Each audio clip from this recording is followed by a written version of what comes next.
기도하옵나이다. 아멘. 우리가 성경을 읽다 보면 좀 헷갈린다 그럴까요? 이해가 되지 않을 때가 있습니다. 한마디로 하나님께서 왜? 그 질문을 오늘 제목으로 한번 잡아봤습니다. 하나님께서 왜?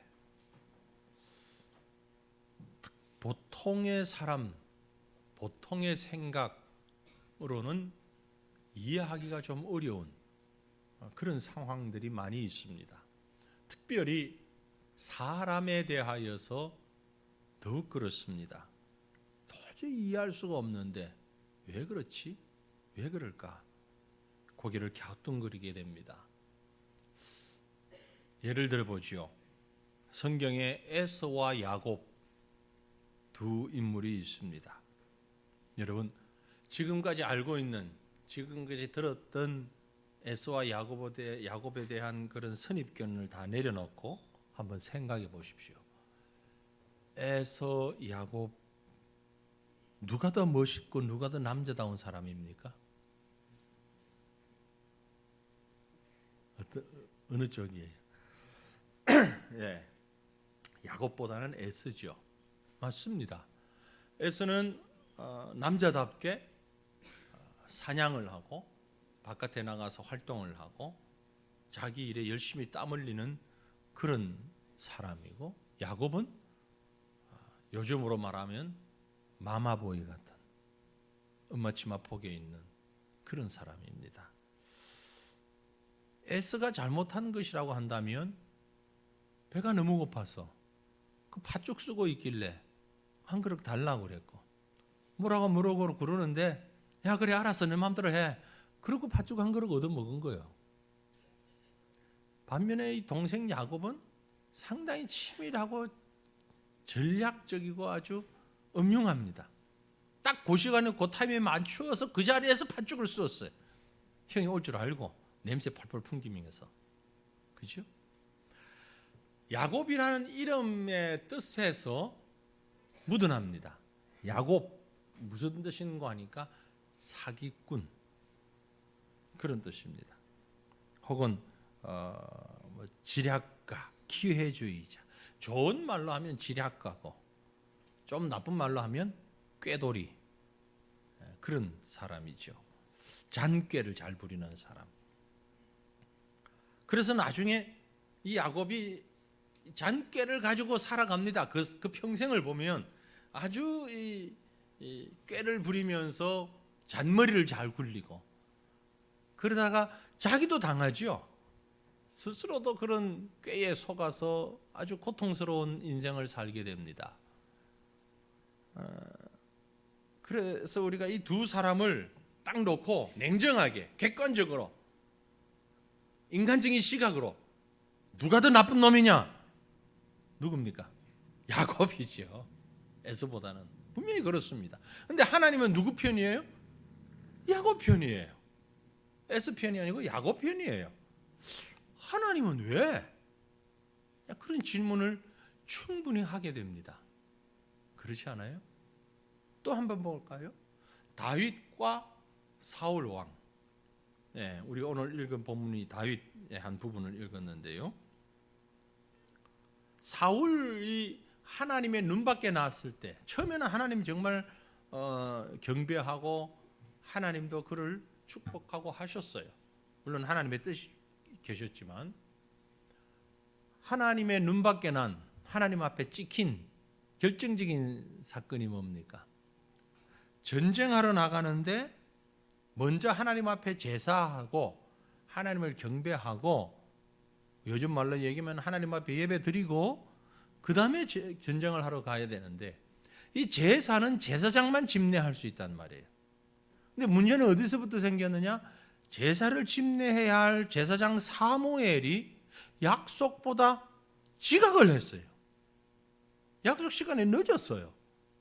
그러니 사울 입장에서는 얼마나 애가 탑니까?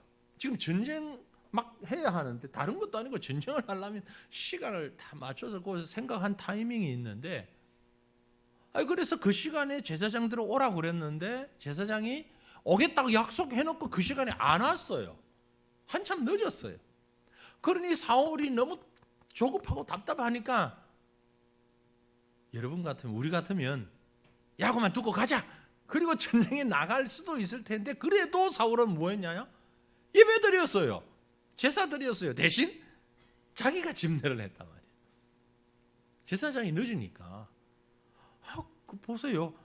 제사를 안 드리고 가는 것보다는 그래도 낫잖아요. 제사장이 할 일을 자기가 대신하긴 했지만 잘못했어요. 분명히 잘못이에요. 그건.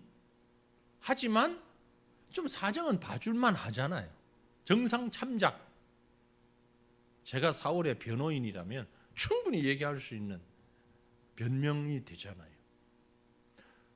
아말렉과 전쟁하고 와서 하나님이 분명히 아말렉에 전쟁했을 때 모든 것을 다 죽여라 분명히 말씀은 하셨어요.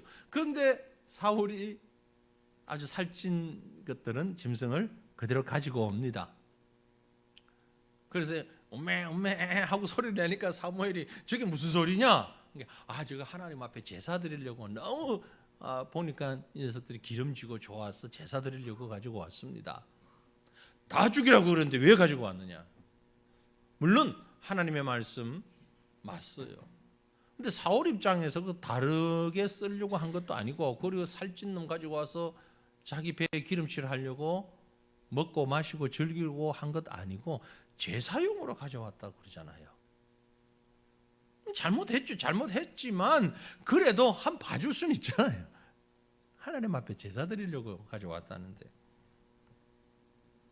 이런 걸 보면 사울을 이뻐하고 잘 봐주려고 한다면 얼마든지 또 그렇게 해줄 수도 있을 것 같은데, 재판을 한다면 사울 입장에서 변호사는 할 말은 많아요. 반면에 다윗은 어떤 사람입니까?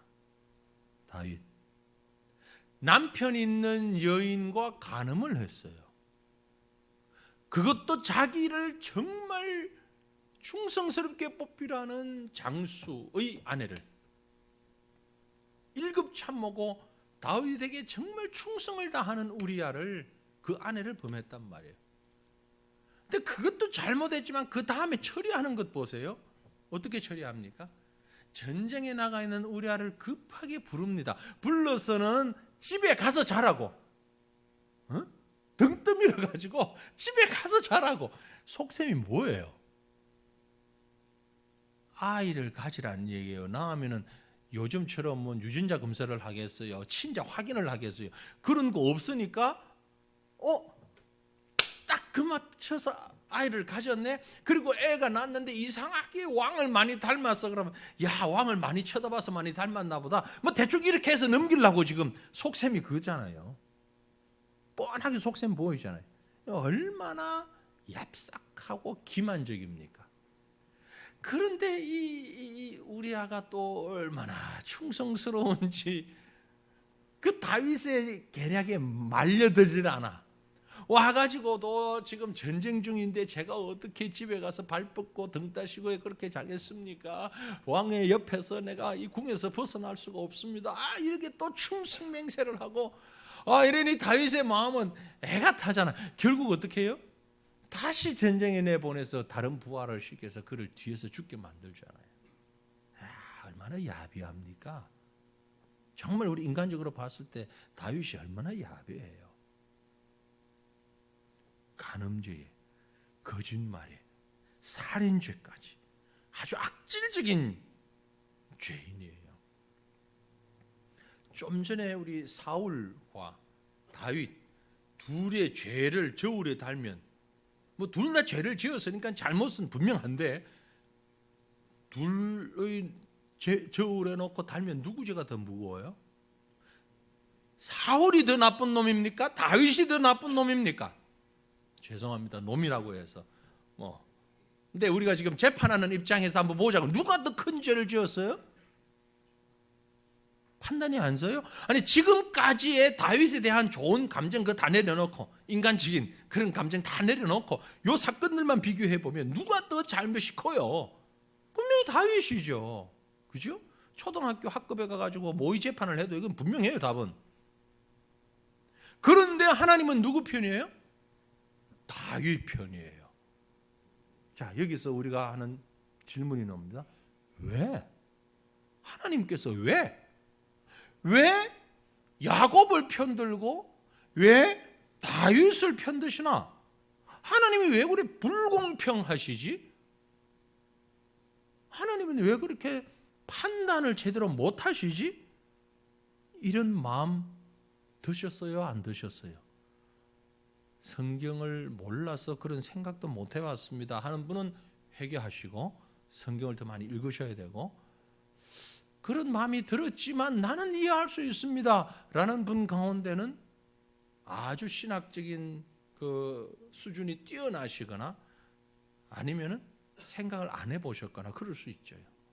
대부분은 제가 지금까지 드린 말씀을 듣노라면 그래 맞아 미처 하나님 앞에 내가 그런 생각을 안 하려고 했는데 듣고 보니 그러네. 응? 듣고 보니 그래. 에서보다는 야곱, 사울보다는 다윗. 아니 하나님 판단이 잘못된 것 같은데 이런 생각이 들어요, 안 들어요? 아니 들어야 지금 저하고 설교를 뭐 좀 죽이 맞아서 가는 거예요, 그게. 예? 안 들어도 드는 척 해봐요, 그렇게 생각이. 들잖아. 예? 그렇잖아요. 하나님이 왜? 기준이 뭐야 지금 도대체? 그런데 여기 분명한 것은 하나님이 다윗을 사랑하셨고 야곱을 사랑하셨고 그들에게 은혜를 베푸셨습니다. 왜 그랬을까? 왜 그랬을까? 중요한 것은요, 하나님을 향한 마음입니다. 우리가 볼 때는 에서가 야곱보다 그나마 좀 상대적으로 낫다라고 생각되는데 하나님은 에서를 보고 장자의 권한을 팥죽 한 그릇에 팔았음을 지적하면서 뭐라고까지 얘기하시는 거 아니? 망령된 자다라고 표현을 하십니다. 망령된 자다. 하나님은 다윗을 보고, 그렇게 허물 많은 다윗을 보고 뭐라고 평가하시는 거 아니? 내 마음에 합한 자다 이렇게 말씀하십니다. 무엇이 기준일까요? 그 기준은요, 현재 상태가 아니라 마음의 방향입니다. 우리가 이걸 자꾸 놓칠 때가 많다라는 거죠. 다윗, 사울, 에서, 야곱뿐만이 아니라 모든 성경의 인물과 상황과 우리 주변의 나의 상황과 모든 형편을 볼 때 우리가 자꾸 놓치고 실수하는 부분이 뭔고 하니 현재의 상황이에요. 자, 내가 지금 이런 형편인데 내가 이만큼 했는데 누가 이만큼까지 했는데, 그러나 하나님이 보시는 것은 그게 아니에요. 그 마음의 방향입니다. 다윗이 하나님의 마음에 합한 자라는 인정을 받은 이유가, 다윗이 그런 범죄를 한 연후에 하나님 앞에 회개할 때에 그 심령의 모습을 시편 51편에서 이렇게 고백하고 있습니다. 하나님이여, 주의 인자를 따라 내게 은혜를 베푸시며 주의 많은 긍휼을 따라 내 죄악을 지워주소서. 나의 죄악을 말갛게 씻으시며 나의 죄를 깨끗이 제하소서. 물은 나는 내 죄가를 아오니 내 죄가 항상 내 앞에 있나이다. 내가 주께만 범죄하여 주의 목전에 악을 행하여 싸우니 주께서 말씀하실 때 의로우시다 하고 주께서 심판하실 때 순전하시다 하리이다. 내가 죄악 중에서 출생하였으며 어머니가 죄 중에서 나를 잉태하였나이다. 보소서, 주께서는 중심이 진실함을 원하시오니 내게 지혜를 은밀히 가르치시리이다. 우슬초로 나를 정결하게 하소서. 내가 정하리이다. 나의 죄를 씻어주소서. 내가 눈보다 희리이다. 오늘 우리가 읽은 본문에서는 간단하게 회개했다고만 나와 있지만 그 회개하는 심정의 내용을 이렇게 다윗은 시편을 통해서 고백하고 있는 것입니다. 하나님은 이런 다윗의 마음을, 이런 다윗의 중심을 보시고 그를 용서하시고 귀하게 쓰신 것입니다. 어쩌면 말도 안 되는 죄를 지었음에도 불구하고 말도 안 되는 용서를 하셨어요. 본문에 보면은 나단 선지자가 와서 다윗에게 그 죄를 힐난하게 지적할 때에 다윗이 그 앞에서 바로 회개했고, 회개하자마자 기다렸다는 듯이 본문 13절에 보면 하나님께서 다윗을 이미 용서하고 기다리신 것처럼 말씀하고 계셔요. 왜요? 무엇이 이렇게 했습니까? 그 마음의 방향 때문입니다. 서울역에서 KTX 기차를 타고 부산으로 갑니다. 지금 수원을 지나가고 있습니다. 그 기차는 서울이 가까운가요? 부산이 가까운가요? 안 타봐서 지금 지도가 어디가 어딘지를 잘 몰라가지고. 그럼 서울역에서 출발해서 부산역을 갑니다. 지금 이 기차가 광명역을 통과하고 있어요. 이 기차는 서울이 가까운가요? 부산이 가까운가요? 당연 서울이 가깝죠. 그러나 이 기차는 어디 가는 기차입니까? 부산행이라고 그럽니다.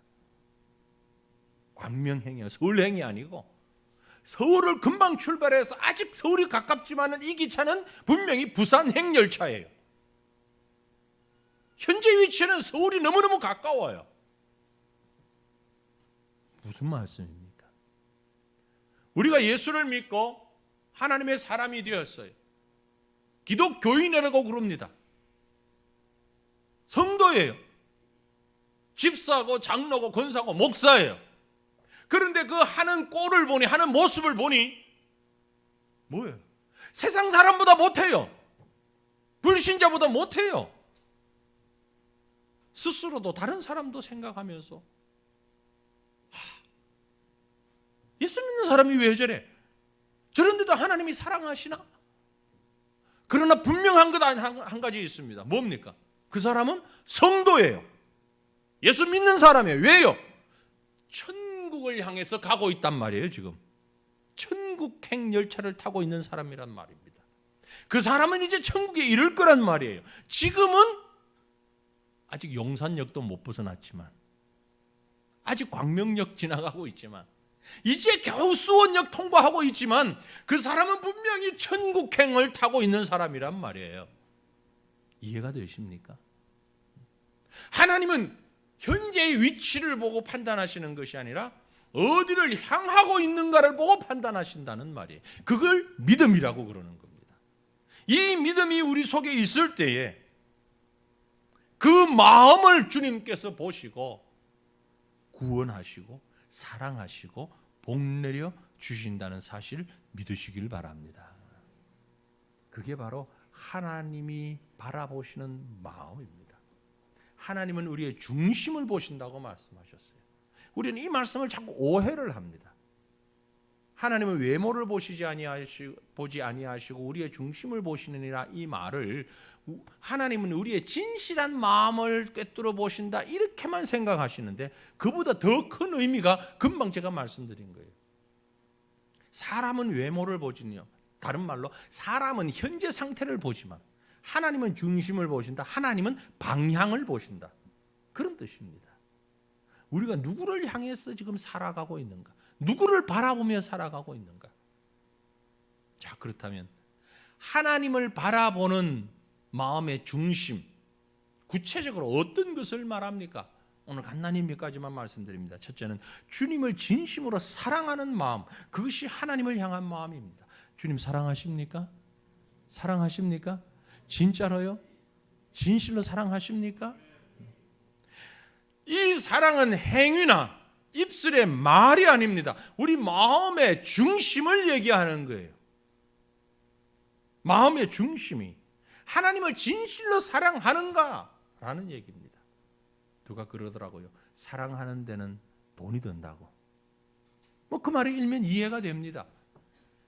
정말 부부가 사랑합니다. 그렇게 사랑하는 사람에게 많은 걸 해주고 싶어요.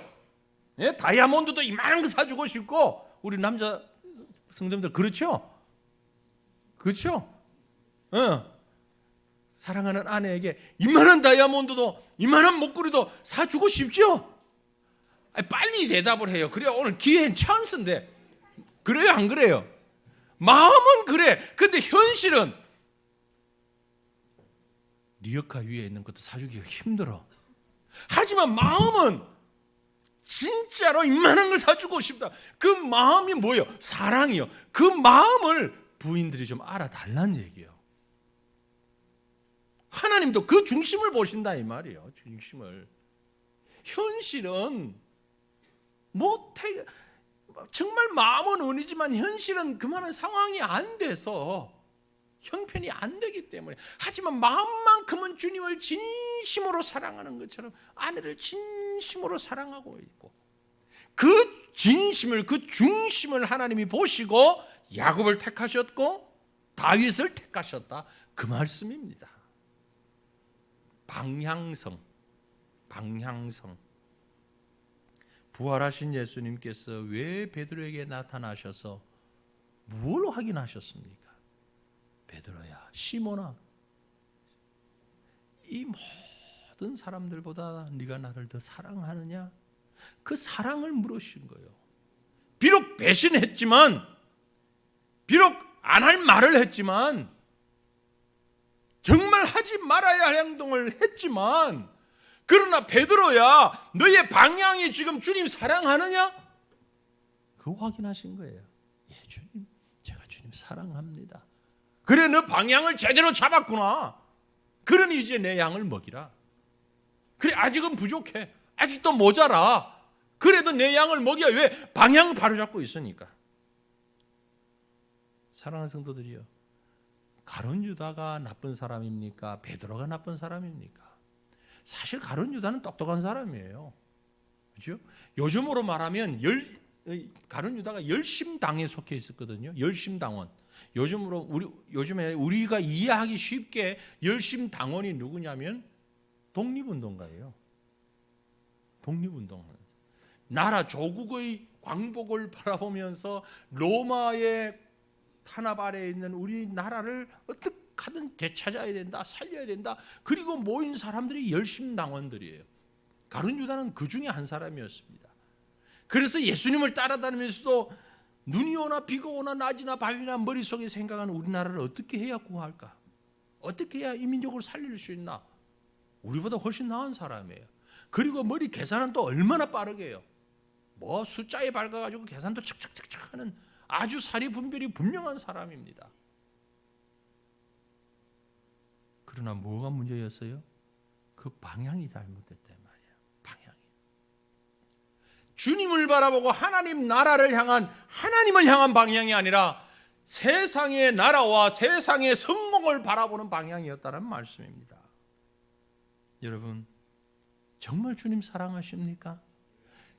하나님 때문에, 주님 때문에 주님을 사랑하셔야 됩니다. 나 때문에 사랑하는 게 아니라 자신의 유익을 채우고 자신의 평안을 위하고 자신의 만족을 위해서 주님을 사랑하는 것이 아니라 주님 때문에 주님을 사랑하는, 진정으로 주님을 사랑하는 이 사랑이 우리 가운데 넘치기를 바랍니다. 무엇보다도 뜨겁게 서로 사랑할지니 사랑은 허다한 죄를 덮는다고 말씀하셨어요. 그런즉 믿음, 소망, 사랑, 이 세 가지는 항상 있을 것인데 그 중에 제1은 사랑이라고 말씀하신 이유가 바로 이것입니다. 주님을 사랑하는 그 사랑이, 주님을 향한 그 마음의 방향이 다윗처럼, 야곱처럼 사람들이 볼 때는 더 나쁜 사람 같고, 사람들이 볼 때는 더 부족하고 더 모자라고 더 아주 큰 악질적인 것처럼 보일지라도 그 중심이 하나님을 향하여 있다라는 것이죠. 여러분, 우리가 인간적으로 볼 때도 그렇습니다. 내가 좋아하는 사람이 어떤 사람입니까? 나한테 아주 똑똑한 사람, 잘난 사람, 돈 많은 사람, 나한테 아주 바른 소리 잘 하는 사람, 나를 칭찬 많이 하는 사람, 뭐 그럴 수도 있겠죠. 그러나 그보다 정말 중요한 건 나를 사랑하는 사람이에요. 나만 바라봐주는 사람이에요. 그 사람에게 내가 마음이 가잖아요. 우리 주님도 그렇다는 말씀이에요. 하나님만 바라보는 사람, 좀 부족해도, 좀 모자라고 바보스럽고, 당연히 좀 악질적이기도 하고, 좀 못됐고, 좀 성격도 고약하고, 뭘 좀 제대로 하는 것도 없고, 그래도 주님만 바라보며 하나님 사랑만큼은 끝내주는 사랑, 주님은 그 사람을 사랑하신다는 말씀이에요. 두 번째로 하나님을 바라보며 하나님을 향한 마음은 자신의 죄를 돌아보고 회개할 줄 아는 사람입니다. 그런 마음을 하나님이 기뻐하십니다. 하나님의 사람에게 필수적인 게 있는데 그게 뭔가 하니 죄에 대한 감각이에요. 죄에 대한 감각. 하나님이 이 감각에 아주 예민하게 반응하십니다. 사람마다 좀 보는 눈이 다를 수 있잖아요, 그죠? 네. 저도 청각에 조금 뛰어나지는 못하지만 감각을 늘 곤두세우고 있어요. 네. 청각을 곤두세우고 있다. 성가대가 전혀 긴장하지 않네. 틀리는 거 다 안다 이 말이야. 그래서 모른 척하고 있는 거예요. 그런데 어떤 분들은 정말 무감각한 분들이 있더라고요. 그날 피아노 반주를 했는지 올겐 반주를 했는지 둘 다 했는지 둘 중에 하나가 있었는지 없었는지도 모르고 예배를 끝내는 분들이 있어요. 그 예는 나빠서가 아니고 그쪽에 대해서 별로 감각이 없는 거예요. 네. 어떤 분은요, 거기는 감각이 없는데 또 보는 것에 대해서 감각이 뛰어난 분들이 있어요. 다른 사람은 다 지나치는데 그걸 딱 찾아내는 사람이 있다고요. 시각적인 감각에 민감한 사람. 하나님은 어디에 민감하실까? 죄에 대해서 민감하시다. 죄에 대해서. 그래서 하나님은 죄를 두고는 못 보셔. 이 죄의 문제를 해결하시기 위하여서 독생자를 보내어서까지 그 죄를 해결하신 분이 하나님이세요. 그래서 하나님을 바라보는 사람은 뭐에 민감해야 되느냐 하면 죄에 대해서 민감해야 된단 말이에요. 소리에 대해서 민감하지 않아도 돼요. 시각에 대해서 민감하지 않아도 돼요. 죄에 대해서만큼은 민감해야 된단 말이에요. 그게 하나님을 향한 사람의 모습이라는 얘기예요. 예수님께서 자기를 의롭다고 하고 큰소리 뻥뻥 치는 바리새인들, 그들을 싫어하신 이유가, 바리새인들은요 아주 외적으로 그럴듯하게 꾸미고 말도 그럴듯하게 잘하고 뭐 다 잘하는데 자신들이 얼마나 하나님 앞에서 외식적이고 범죄하고 있는지에 대해서는 둔감한 사람들이었어요.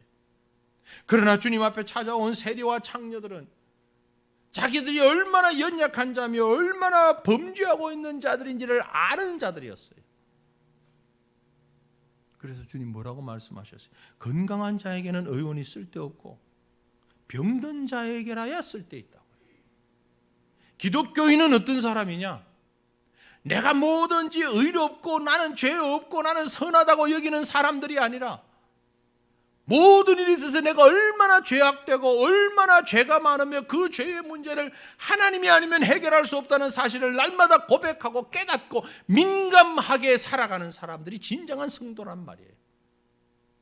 오늘 죄를 지었는지 안 지었는지, 내가 얼마나 죄인인지 아닌지 아주 생각도 없이 둔감한 사람이 아니라 자기를 보며 자기 죄에 대하여서 예민하게, 그리고 그것을 회개하는 사람. 나단 선지자가 다윗에게 와서 그 다윗의 범죄의 내용들을 이야기했을 때에 오늘 본문 13절에 보면 다윗이 나단에게 이르되 내가 여호와께 죄를 범하였노라 하며 나단이 다윗에게 말하되 여호와께서도 당신의 죄를 사하셨나니 당신이 죽지 아니하려니와. 나단이 와서 아무리 외쳐도 내가 뭘 잘못했는데 그게 뭐 어째서, 그런 다윗이 아니었다 이 말이에요. 범죄했지만 더 나아가서 자신의 죄에 대해서 아주 예민하게 감각을 가지고 그래요, 제가 잘못했습니다. 내가 잘못했습니다. 내가 죽을 죄를 지었습니다. 성경에는요 죄에 대한 기록이 1206번씩 있습니다. 그만큼이나 우리의 죄에 대하여서 하나님께서 예민하게 보고 계신다는 거예요. 여호와는 마음이 상한 자를 가까이 하시고 충심으로 통회하는 자를 구원하신다고 시편 34편은 말씀하고 있어요. 충심으로 통회하고 회개하는 자, 죄의 문제를 깨닫고 그 문제 해결자는 오직 예수 그리스도밖에 없음을 알고 나가는 사람. 내 현재 위치가 어디든 간에 그 방향으로 주님을 향해 나가는 사람. 주님이 그를 인정하신다는 사실을 믿으시길 바랍니다. 마지막으로 하나님을 향한 마음은 하나님의 은혜를 사모하는 마음입니다. 주님의 은혜를 사모해야 합니다. 은혜는 내 주변에 있는 모든 것입니다. 바울의 고백처럼 나의 나된 것은 하나님의 은혜로라. 나의 나된 것은 하나님의 은혜로라. 내가 지금 살아있는, 내가 나를 감싸고 있는, 나를 채우고 있는 모든 것은 하나님의 은혜라는 것이다. 하나님의 은혜밖에 없어요. 야곱이 아버지에게 그리고 형에게 정말 잘못된 일을 했습니다. 그러나 그 심령에 가득 채우고 있는 것은 하나님의 은혜예요. 하나님의 축복이에요. 그걸 위해서 형도 속이고 아버지도 속이고 했던 거죠. 하나님의 은혜예요. 하나님의 복. 하나님의 은혜를 사모하는 마음이 가득했다라는 얘기입니다. 사람이 사랑에 눈을 멀면 콩깍지가 쉰다 그러죠. 보이는 게 없잖아요. 하나님의 은혜에 눈이 멀 만큼, 하나님의 은혜에 콩깍지가 씌을 만큼 사모하는 저와 여러분 되기를 간절히 바랍니다. 다윗이 그 엄청난 짓을 했음에도 용서받은 것은, 야곱이 용서받은 이유는 바로 주님 앞에 온 세리들과 창녀들과 같은 그런 마음으로 나의 죄를, 나의 부족을 민감하게 반응하며 그것을 덮을 수 있는 것은, 그것을 해결할 수 있는 것은 하나님의 은혜밖에 없습니다 라는 고백이 있었기 때문입니다. 누가복음 15장에 보면 모든 세리와 죄인들이 하나님의 주님의 말씀을 들으러 가까이 나왔다고 했어요. 그 가까이 나오는 것이 바로 사모하는 마음입니다. 다윗이 내 영혼이 여호와의 궁정을 사모하며 쇠약해진다고 했어요. 내 마음과 육체가 살아계시는 하나님께 부러졌다고 했어요. 주님 너무너무 사랑하고 사모하니까 상사병이 나서 몸이 쇠약해질 만큼 주님 사모합니다. 이 마음이 바로 하나님을 향한 마음이라는 것입니다. 사랑하는 성도들이여, 우리의 마음 중심이 하나님 향하여 사모하는 마음, 그 은혜와 그 사랑을 간절히 바라는 마음이 있다면 우리 하나님 그 마음 중심을 보시고 우리를 선히 인도하여 주실 줄로 믿으시길 바랍니다. 우리 다 부족합니다. 저도 여러분도 다 부족한 면이 많고 드러나지 않았을 뿐이지. 우리는 다 드러나지 않은 죄인이에요. 세상에는 딱 두 가지밖에 없습니다.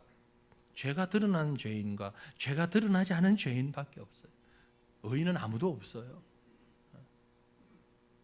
그럼에도 불구하고 주님이 우리를 사랑하시는 이유는 우리 마음이 주님을 향해 있기 때문입니다.